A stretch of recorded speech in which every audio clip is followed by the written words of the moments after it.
Bismillahirrahmanirrahim. Assalamualaikum warahmatullahi wabarakatuh. Sifatnya berbentuk larangan. Namanya larangan. Ini tenang, ini sukses, ini bahagia. Jadi ada yang sifatnya larangan. Pertama kata Allah, tinggalkan zina. Di surat Cahaya. Fokus, cara berpikirnya begini. Perhatikan cara berpikirnya. Ini kebanyakan orang cuma baca, tapi formulasinya nggak dipahami. Sehingga parameter tingkat keberhasilan mengkaji ayatnya itu nggak muncul. Cuma jadi pengetahuan tersimpan di pikiran kita, amalnya nggak ada. Di bacaan Nur, zina masih terus saja dikerjakan. Zina mata, zina telinga, zina lisan. Ya, bacaan Nur, ada yang korupsi, ada yang mencuri, ya, ada yang menipu, ada yang nyogok. Padahal ayatnya jelas. Maka dari itu, lihat perbandingan terbaliknya. Orang mengerjakan perintah akan meraih ini. Orang meninggalkan larangan, maka ini akan cenderung terjaga. Hatinya tenang, kesuksesan mudah didapat, kebahagiaan mudah diraih. Ketika yang dilarang dikerjakan, maka akan berdampak kepada jaminan yang tadi disebutkan.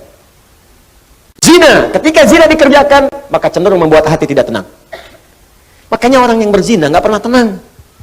Makanya zina dalam bahasa Arab, secara bahasa, az-zina, zina fil lughati asy-syu'ur bid-dhiq.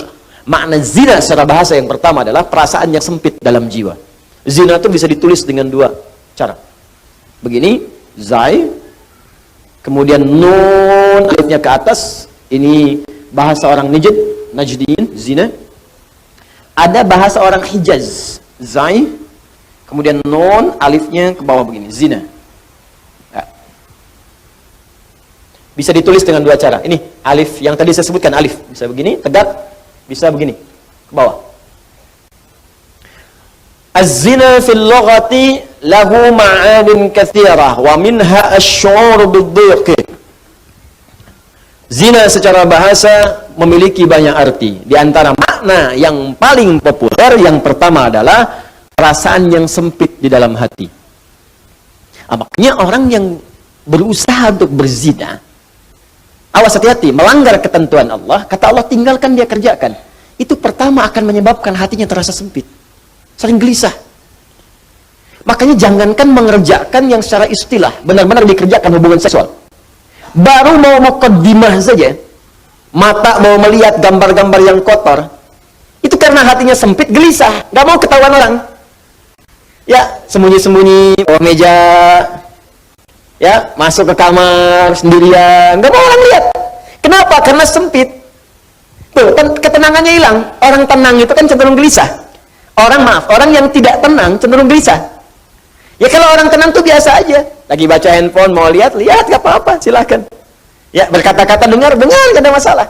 Tapi ketika ada orang berbuat hal yang dilarang tadi, berkata-kata gak mau kedengaran orang. Makanya transaksinya tertutup. Pakai kode-kode. Ya, di mana roti bisa ditemukan? Roti. Hah? Kijang satu. Kijang. Hewan yang disalahkan. Dicek. Makanya kata-katanya cenderung diarahkan kepada yang lain. Kupu-kupu malam. Kupu-kupu. Tuh. Buaya darat. Buaya aja nggak ada yang begitu. Ya, coba lihat kehidupan buaya. Iya, ada buaya yang berzina. Ya, buaya memang hidupnya begitu. Ya, jangan bayangkan. Saya mau katakan, orang yang melanggar ketentuan ini pasti hatinya gelisah. Alas, suami yang mencoba, pria yang mencoba kemudian bergaul di luar hal yang dibenarkan dan mencoba untuk berzina, pasti akan gelisah hidupnya. Puncaknya apa? Kesuksesan akan berpengaruh. Betapa banyak karir hancur gara-gara kemudian perbuatan ini. Ya, betapa banyak kebahagiaan hilang, hancur rumah tangga, berpisah kemudian, anak-anak kemudian jadi terlantar.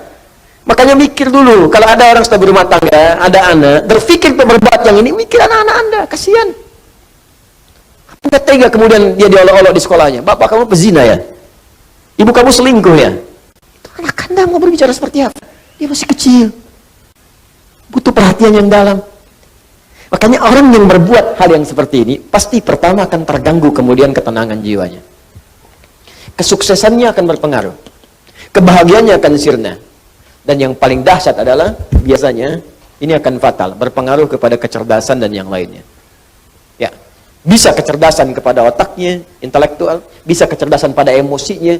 Banyak kok Ustaz, orang yang zina pintar otaknya, tapi emosinya tidak ada. Untuk apa pintar otaknya kemudian emosi tidak terkendali? Banyak orang tak mampu mengendalikan emosinya sehingga kepintarannya menghasilkan mafsadat yang lebih luas lagi. Pintar bikin senjata digunakan untuk bunuh orang.